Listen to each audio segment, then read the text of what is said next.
CBI జగన్ని విచారించిన సమయంలో మీరు అక్కడ సిబిఐ కార్యాలయంలో ఉన్నారా? ఉన్నానండి. అక్కడ ఏం జరిగింది అంటే మిమ్మల్ని ఎందుకు పిలిచారో అక్కడ ఏం జరిగింది? నాకు ఇప్పటికి ఇంతకుముందు 2-3 సార్లు పిలిచారు. నిన్న పోయింది 4th టైం. సిబిఐ వాళ్ళు సమన్స్ నాకు 3 months క్రితమే సమన్స్ సర్వ్ చేసినారు. సమన్స్ సర్వ్ చేసిన తర్వాత ఒక్కోసారి పిలిచినప్పుడంతా వాళ్ళు చేసిన ఎంక్వైరీకి వాళ్ళు అడిగిన వాటికి సమాధానాలు చెప్పొచ్చా. నిన్న కూడా అవసరమైతే నువ్వు కాన్ఫరెన్స్ రూమ్లోకి రావాల్సి వస్తుంది, నువ్వు ఎంక్వైరీ ఇద్దరి సమక్షంలో కూడా అవసరమైతే ఎంక్వైరీ చేస్తామన్నారు. నేను ఉంటాను సార్ అని చెప్పాను. దానికి ప్రిపేర్డ్గానే వెళ్ళాను. బట్ తర్వాత నాకు జగన్ వెళ్ళిపోయిన తర్వాత తెలిసింది నాతో అవసరం లేదని, నన్ను ఎంక్వైరీ చేయలే. అంటే కొండారెడ్డి ఉన్నారు అన్న చెప్పేదాకా జగన్ నాకెవరో ఆ వ్యక్తి తెలియదు అని అన్నమాట వాస్తవైనా? సిబిఐ వాళ్ళు అట్లాంటిది అన్న మీకు చెప్పారా? మిమ్మల్ని ఏమైనా జగన్ విచారించడం వల్ల మిమ్మల్ని ఒకసారి లోపలికి రమ్మని ఏమైనా పిలిచారా? జగన్ని విచారించడం ఒకసారి నన్ను మనిషిని పెట్టి పంపించారు. కాన్ఫరెన్స్ రూమ్ డోర్ దగ్గరికి వెళ్ళేటప్పటికి మళ్ళీ అక్కర్లేమని చెప్పారు. కానీ ఈరోజు వైఎస్ఆర్ కాంగ్రెస్ పార్టీ అంటుంది మీరు వేరే పార్టీలో చేరారు, వరదరాజరెడ్డిని సరిగా గుర్తించినందువల్ల, జగన్ నుంచి కొద్దిగా దూరమైనందువల్ల, అంటే మీ ఫాదర్ మొదట్లో వైఎస్ఆర్ కాంగ్రెస్ పార్టీకి దగ్గరగా ఉన్నారు, దాని వ్యతిరేకత వచ్చినందువల్ల మీకు ఇట్లాంటి ప్లాన్ మీరు చేస్తున్నారన్నది వాళ్ళు ఆరోపిస్తున్నారు. దీంట్లో ప్లాన్ ఏముంది, ప్లాటింగ్ ఏముంది? ఓన్లీ ఇప్పుడు సిబిఐలో చెప్పినారు, నేను ప్రచారం కోసం రాలే. సిబిఐలో అడిగిన వాడికి సమాధానాలు చెప్పినా బయటకు వచ్చేసిన. దాన్ని ప్రత్యేకంగా అతను ఇరికించాలనే ఇంకోటి ఇబ్బంది పెట్టాలనేది నేను చెప్పింది అయితే ఫ్యాక్ట్స్. దీనివల్ల పొలిటికల్ మైలేజ్ తీసుకోవాలనే ఆలోచన కూడా మాకేం లేదు. ఫ్యాక్ట్స్ ఒకటి మాత్రమే చెప్పిన. వాళ్ళ వర్షన్ ఎవరి వర్షన్ వాళ్ళు చెప్పుకుంటే దాంట్లో తప్పేం లేదు. ఎవరు మాటలు వాళ్ళు చెప్తారు కదా, తప్ప దాని గురించి నన్ను అడిగితే అర్థం.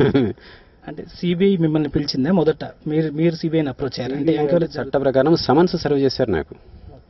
సమన్స్ సర్వ్ చేసి ప్రొద్దుటూరుకి వచ్చి మా ఆఫీస్కి వచ్చి సమన్స్ ఇచ్చిన తర్వాతనే పలానా సో డేట్ని మీరు మా ఆఫీస్లో అప్పేర్ కావాలంటే ఆ డేట్ని నేను వెళ్ళా.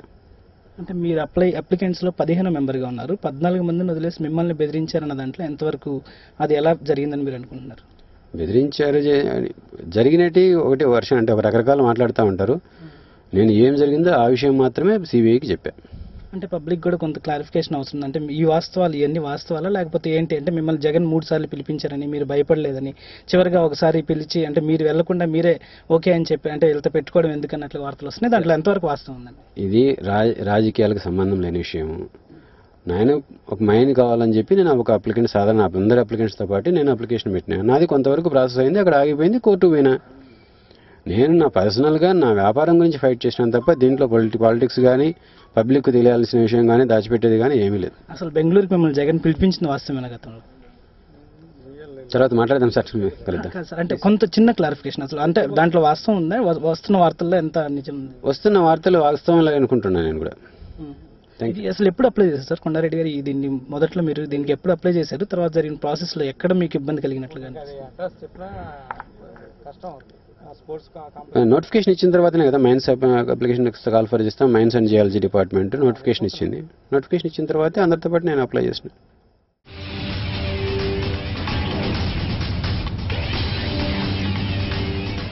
అవును, వాళ్ళిద్దరూ ఇష్టపడ్డారు. ఎప్పుడో ఫిక్స్ అయిపోయిన ఒక మ్యాచ్ను యమ సీరియస్గా ఆడుతున్నట్లు నటించేస్తున్నారు. 36 ఏళ్ల ఒక తెలివైన పిల్లవాడిని ఓడించడమే ఆ 2 టీములు ముందున్న టార్గెట్. ఇది నిన్నటి దాకా ఒక పసి పార్టీ నుంచి వినపడిన ఆరోపణ. ఇప్పుడు వస్తున్న కొత్త శబ్దాలు మాత్రం కథ మారిందేమోనన్న డౌట్లను కురిపిస్తున్నాయి. ఇంతకు ఫిక్స్ అయింది ఏ 2 పార్టీలు? ఏ ఒంటరి పడవ మునగడానికి సిద్ధంగా ఉందన్నది సరికొత్త సందేహం.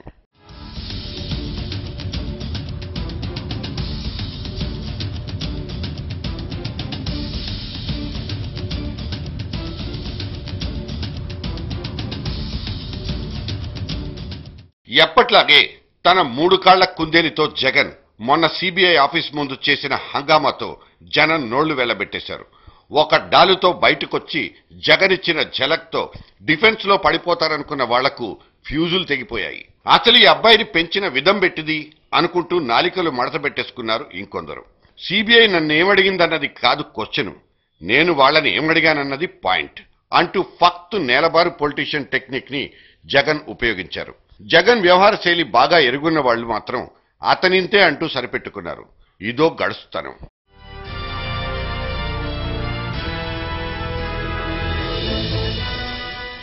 ఇక్కడో దూడగడ్డి కథ గుర్తొస్తోంది.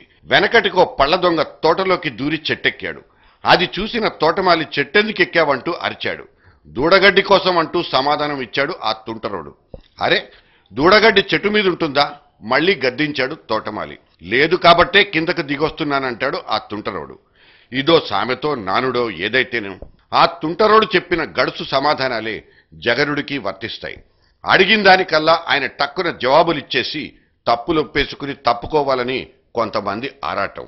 ఈ అవుట్డోర్ షూటింగ్ సంగతి సరే, లోపల జగన్ని వాటర్ ఎలా తాగించారన్నదే అన్ని రకాల జనాల్ని వేధించిన ఒక ఉత్కంఠ. దీన్ని తీర్చడానికేనన్నట్లు నిన్నటి నుంచి కొన్ని కథలు బయటకొస్తున్నాయి. ఇవాల్టికి అదో పత్రికకు బ్యానర్ కూడా. సదరు కుర్ర పార్టీ ఓనర్ తరచూ ఆడిపోసుకునే ఆ తోక పత్రిక సిబిఐ గోడల్ని ఛేదించి సంపాదించుకున్న ఒక కథనాన్ని నిర్భయంగా రాసేయడంతో అసలు కథ ట్విస్టుకొచ్చింది. గనుల్ని గాలికి దారాదత్తం చేయడానికి జగనుడు నానా గడ్డి తిన్నాడన్నది ఎప్పటినుంచో వినిపిస్తున్న పదునైన ఆరోపణ. ఆ తిన్న గడ్డి నుంచి బయటపడ్డ ఒక పరకే ఈ కొండారెడ్డి. ఇలా అంటూ కొండారెడ్డి ఫ్లాష్ బ్యాక్ ను అక్కడ కట్ చేస్తే మొన్న సిబిఐ దగ్గర ఆయన వేసుకున్న హాజరీని ఆ పత్రిక ఫ్రంట్ పేజీ జనం కళ్లకు కట్టేసింది. ఆ ఒక్క అగ్గిపుల్ల లంకంత జగన్ పార్టీని కిక్కురు మనకుండా కుక్కిన పేరెళ్లే దాచేసింది. జగన్ పార్టీయే కాదు, జగన్ పేపరు, జగన్ ఛానలు అన్నీ సడన్ గా గప్చిప్ అయిపోయాయంటే కొండారెడ్డి కథ ఎంత రక్తి కట్టించిందో అర్థమైపోతుంది. ఆయన తన రాజసౌధం నుంచి మంది మార్బలంతో సిబిఐ సంస్థానానికి బయలుదేరినప్పుడే వచ్చాయి డౌట్లు. ఇదేదో వంకర వ్యవహారంలానే ఉందని. ఇక జగనుడి సైన్యం అక్కడ కథం తొక్కే సీన్లు చూసిన తర్వాత ఆయన అనుచరగణం పక్కా ప్లాన్తోనే అక్కడికి చేరిపోయింది. ఇది ఆర్భాటం కాదు, అభిమానం అంటూ మొదటి రోజు ధైర్యంగా కొట్టిపారేసిన పెంపుడు జంతువులు ఇప్పుడు మాత్రం తేలుకుట్టిన దొంగల్లా నక్కి కూర్చుండిపోయారా?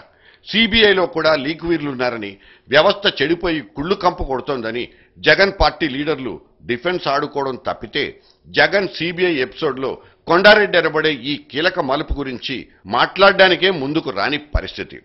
అసలు వ్యవస్థ గురించి మాట్లాడే నైతికత ఈ పార్టీకే కాదు, దేశంలో ఇంకే రాజకీయ పార్టీకి లేదన్నది జనం అభిప్రాయం.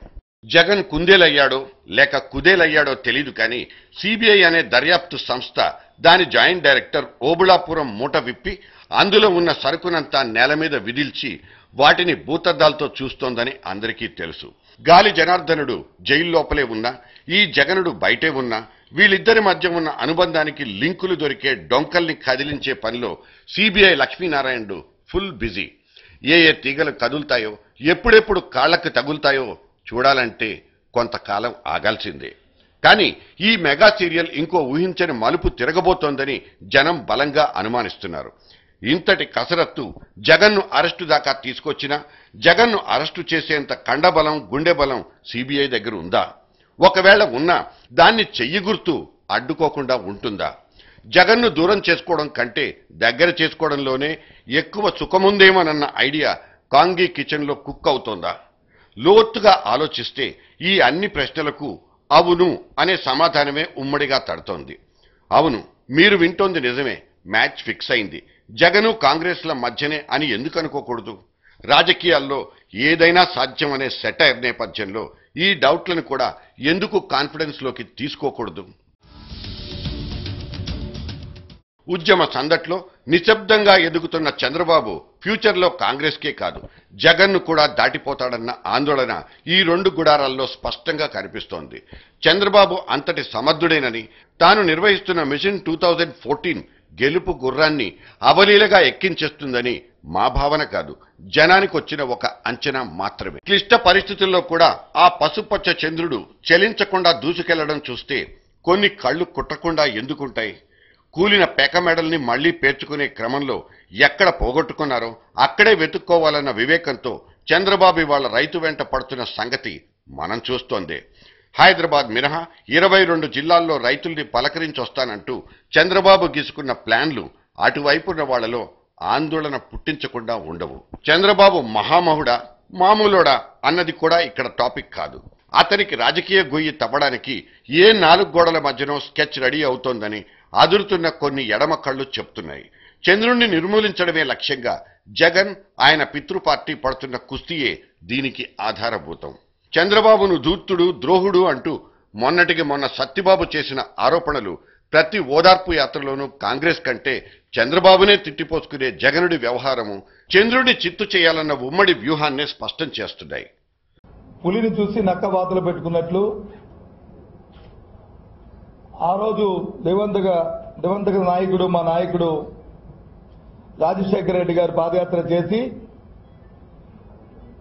శ్రీమతి సోనియా గాంధీ గారి నాయకత్వంలో కాంగ్రెస్ పార్టీని అధికారంలో తీసుకురావడానికి చేసిన ప్రయత్నాన్ని నేను కూడా పాదయాత్ర చేస్తే ఆ రకంగా రాజకీయాలతో ఉంటుందేటో అనుకుంటున్నారు పాపం. కానీ వాదన పెట్టుకుంటే మచ్చలు రాదు కదా, ఒళ్ళు కాలిపోతుంది అనే విషయాన్ని చంద్రబాబు నాయుడు గారు తెలుసుకోవాలి. ముందుగా చంద్రబాబు నాయుడు గారు ఓబులాపురం మైనింగ్ కు 2002లో తాను మైనింగ్ లీజ్ ట్రాన్స్ఫర్ చేస్తూ ఇచ్చిన ఈ జీవోను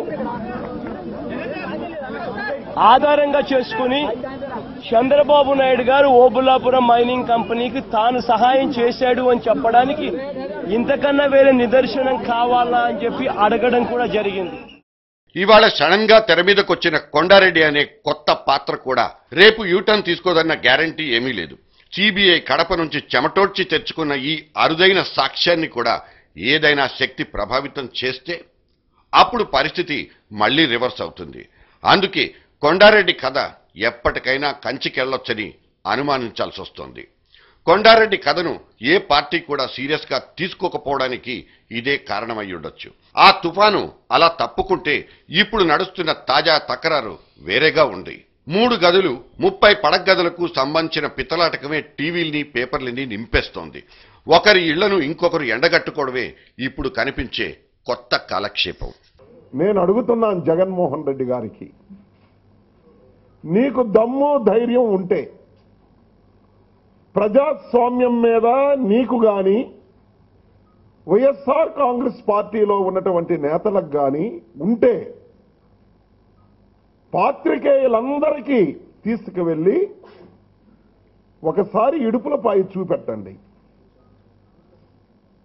పులివెందల్లో ఉన్న ఎస్టేట్ చూపెట్టండి, బెంగళూరులో 32 ఎకరాల్లో ఉన్నటువంటి ప్యాలెస్ చూపెట్టండి, లోటస్ పాండ్లో ఉన్నటువంటి మీ ఇల్లు చూపెట్టండి. చంద్రబాబు నాయుడు గారు 30 సంవత్సరాల నుంచి నివాసం ఉంటున్నటువంటి ఇల్లును కూడా చూపెట్టమని నేను సవాల్ విసురుతున్నాను. చంద్రబాబు అనేది ఒక కొండ. దీన్ని ఢీకొట్టేంత శక్తి కాంగ్రెస్ దగ్గర అయితే లేదు. ఒక్కసారి 2009 నాటి జ్ఞాపకాల్ని తవ్వి తీసుకుంటే ఈ స్టేట్మెంట్ కు సాపథ్యం దొరుకుతుంది. ప్రజారాజ్యం, లోక్సత్తా పార్టీల పేరుతో ఓటు బ్యాంకులు చిలవలు పలవలుగా చీలిపోయినా అప్పటి బ్యాలెట్ తెలుగుదేశాన్ని అంత గొప్పగా దెబ్బతీయలేకపోయింది. కాంగ్రెస్ విత్ వైఎస్ అనే ఒక గడుసైన గ్రూపుకి చంద్రబాబు కూటమికి మధ్య ఓట్ల తేడా జస్ట్ 1.19% మాత్రమే. 2 కొత్త పార్టీలు పుట్టుకొచ్చిన క్లిష్ట పరిస్థితుల్లో కూడా మునుపటి కంటే 45 సీట్లు ఎక్కువగా గెలుచుకున్న చంద్రబాబు కాంగ్రెస్ కు శాశ్వత శత్రువుగా సెటిల్ అయిపోయారు. 2 కళ్ల సిద్ధాంతాన్ని చంద్రబాబు మనసావాచా నమ్ముకుంటే ఓటు బ్యాంకును 1000 ముక్కల్ని చేసి ఆ ముక్కల్ని మళ్లీ ఒక్కటి చేసి చూసుకునే 1000 కళ్ల సిద్ధాంతం కాంగ్రెస్ది. కానీ ఆ పాత ఇప్పుడు రోతైపోయింది. కుమ్ములాటల కల్చర్ ఒక్కటే కాంగ్రెస్ లో అప్పుడు ఇప్పుడు ఎప్పుడు కొత్తగా కనిపించేది. రోసయ్యను చెన్నైకి ప్యాకప్ చేసి కిరణ్ కుమారుణ్ణి కుర్చీరెక్కించినా రేపు ఆ కిరణ్ కుర్చీలో ఇంకో పెద్ద మనిషి సిట్టింగ్ వేసినా పరిస్థితిలో మార్పు రాదన్నది కాంగ్రెస్ హైకమాండ్ పసిగట్టిన వాసన కావచ్చు. అందుకే జగన్ దూకుడు, కాంగ్రెస్ గోకుడు ఈ 2 మిక్స్ అయితేనే ఆ చంద్రుడికి సినిమా కనిపిస్తుందని హైకమాండ్ వ్యూహం కావచ్చు. తుఫాన్లను సృష్టించడము, వెంటనే చల్లార్చడం, ఈలోగా తెలుగుదేశాన్ని తలెత్తుకోకుండా చేయడము అంతా ఢిల్లీ ఆదేశించినట్లు తూచా తప్పకుండా జరిగిపోతోందా? ఉత్తరప్రదేశపు ఎన్నికల ఫలితాల తర్వాత రాహుల్ భయ్యా రంగంలోకి దిగుతాడన్న వార్తలు ఆంధ్రప్రదేశాన్ని కూడా ఆసక్తికరంగా మార్చేశాయి. యువతకు పెద్దపీట వెయ్యాలన్న రాజధర్మంతో యువరాజా వారు జగనుడితో కలిసి మొదటి స్టెప్ వేసినా ఆశ్చర్యం లేదు. సమీకరణాలు మార్చే సందట్లో రాహుల్ గాంధీ యువనేతను కావలించుకున్నా అప్పుడు నోళ్లు వెళ్లబెట్టడానికి మన దగ్గర ఆధారం కూడా దొరక్కపోవచ్చు. ఒక ఈక్వేషన్ ఇలా రాసుకుంటే కాంగ్రెస్ మైనస్ మిత్రపక్షాలు = తెలుగుదేశం, తెలుగుదేశం ప్లస్ మిత్రపక్షాలు = కాంగ్రెస్.